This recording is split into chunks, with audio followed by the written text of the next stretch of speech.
Budget 2026 में परंपरा से अलग पार्ट बी।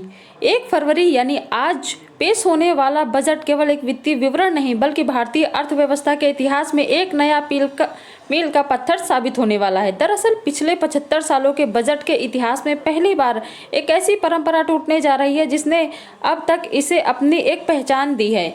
इस बार वित्त मंत्री निर्मला सीतारमण ने रणनीति बदली है। सरकारी सूत्रों से मिली जानकारी के अनुसार इस साल के बजट में पार्ट बी पर पूरा ध्यान दिया जाएगा। यह हिस्सा केवल टैक्स स्लैब तक सीमित नहीं रहेगा बल्कि इसमें भारत के आर्थिक विजन की पूरी रूपरेखा होगी। पार्ट बी की विशेषताएं। बजट के पार्ट बी में जिस एक बात पर सबसे ज्यादा जोर रहेगा वह भारत की लोकल पावर को विश्व के मंच पर लाना है। भारत की अभी कैपेसिटी के बारे में बताना है, साथ ही फ्यूचर के लिए रोड मैप क्या रहेगा इसके बारे में जानकारी दी जाएगी। इसके अलावा देश के प्रोडक्ट्स और सर्विस को ग्लोबल सप्लाई चेन का हिस्सा बनाने की प्लानिंग पर फोकस होगा। इस बार बजट भाषण का पार्ट बी ग्लोबल स्टेज पर भारत की लोकल ताकतों को दिखाने का रोड मैप भी पेश करेगा।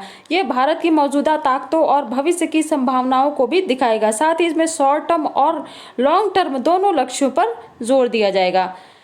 बदलाव पर निवेशकों की रहेगी नजर। पार्ट बी में होने वाले इन बड़े बदलावों और रोड मैप की वजह से दुनिया भर के एक्सपर्ट बड़े बदलाव की तरह देख रहे हैं। भारत के आर्थिक भविष्य और निवेश की दिशा तय करने वाला यह बजट विश्व भर के निवेशकों के लिए एक अहम संकेत है।